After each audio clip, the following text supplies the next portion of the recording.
बिहार के माननीय मुख्यमंत्री श्री नीतीश कुमार जी ने विकसित बिहार का जो सपना देखा था वह आज फलीभूत हो रहा है। उन्हें यह भली भांति ज्ञात था कि बिहार की विकास गाथा ग्रामीण महिलाओं की अगुवाई के बिना पूरी नहीं हो सकती। इसी दूरदर्शी सोच से जन्म हुआ जीविका परियोजना का। आज जीविका महज एक परियोजना नहीं रही बल्कि 1,64,00,000 महिलाओं का सशक्त परिवार बन चुकी है। वर्ष 2006 से शुरू हुआ यह सफर आज कई परिवारों के लिए भरोसे की डोर है, आत्मसम्मान की पहचान है और एक बेहतर भविष्य की बुनियाद है। जीविका दीदी का नामकरण हम किए तो जो भी थी, जितनी महिलाएं थी, तो जो स्वयं सहायता समूह था तब पहले कितनी कम थी और हम लोग कोशिश किए था स्वयं सहायता समूह की संख्या जितनी ज्यादा उतना है कोई राज्य में। जीविका ने ग्रामीण महिलाओं को वह मंच दिया जहां उनकी मेहनत और हुनर को पहचान मिली। वर्षों तक घर की चार दीवारी में सिमटे रहने वाले उनके हुनर जैसे खाना बनाना, सिलाई कढ़ाई करना जैसे कार्यों को जीविका ने न केवल सम्मानजनक रोजगार में बदला बल्कि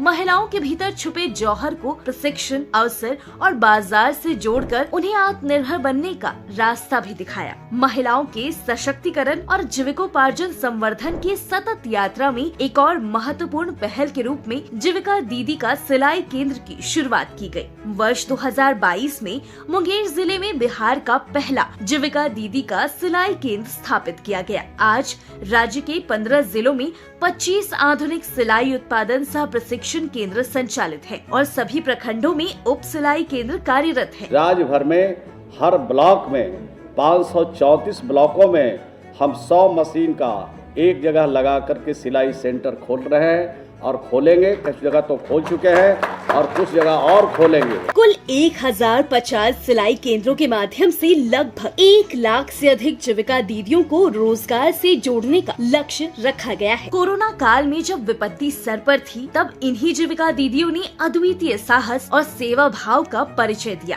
राज्य भर में 34,000 दीदियों द्वारा 11,84,00,000 मास्क का निर्माण किया गया। ये केवल मास्क नहीं थे बल्कि सुरक्षा, सेवा और स्वावलंबन के संकल्प का जीवंत प्रतीक थे। जीविका दीदियों की इसी क्षमता, प्रतिबद्धता और भरोसे को देखते हुए ग्रामीण विकास विभाग के माननीय मंत्री श्री श्रवण कुमार जी ने श्री मदन सहनी माननीय मंत्री समाज कल्याण विभाग के समक्ष आंगनबाड़ी केंद्र के लगभग 50 लाख बच्चों हेतु पोशाक जीविका दीदियों के माध्यम से बनाने का प्रस्ताव रखा, जिसे उन्होंने सहर्ष स्वीकार किया। आज इसी का परिणाम है कि राज्य में लाखों महिलाओं हेतु रोजगार के नए अवसर उत्पन्न हुए हैं। इस साझेदारी के माध्यम से आंगनबाड़ी केंद्रों में पढ़ रहे बच्चों को एक समान पोशाक उपलब्ध कराई जाएगी। आंगनबाड़ी केंद्र के में पढ़ने वाले बच्चों को दिए जाने वाले पोशाक जो जीविका के माध्यम से अब दिए जाएंगे, यह काम को बहुत जल्दी अंजाम पर हम लोगों ने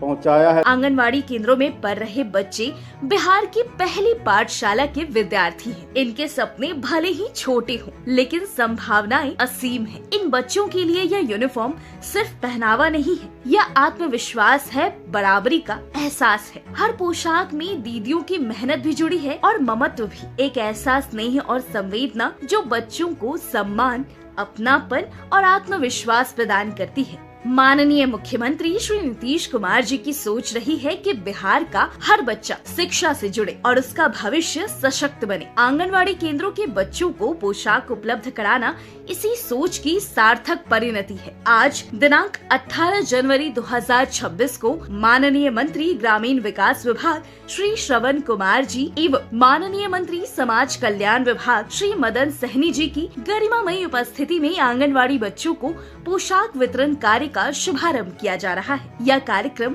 केवल वस्त्र वितरण तक सीमित नहीं है, बल्कि यह उस अटूट विश्वास का सशक्त प्रतीक है जो माननीय मुख्यमंत्री श्री नीतीश कुमार जी ने जीविका दीदियों के हुनर, श्रम और समर्पण पर व्यक्त किया है। कल जब कोई नन्हा बच्चा अपनी पोशाक पहनकर आंगनवाड़ी केंद्र पहुंचेगा तो उसकी मासूम मुस्कान के पीछे किसी दीदियों की मेहनत, आत्मनिर्भरता की कहानी और बिहार के उज्जवल भविष्य की मजबूत नींव छिपी होगी। जीविका दीदी सिलाई केंद्र से निखरता बच्चों का भविष्य और संवरता दीदियों का आत्मविश्वास।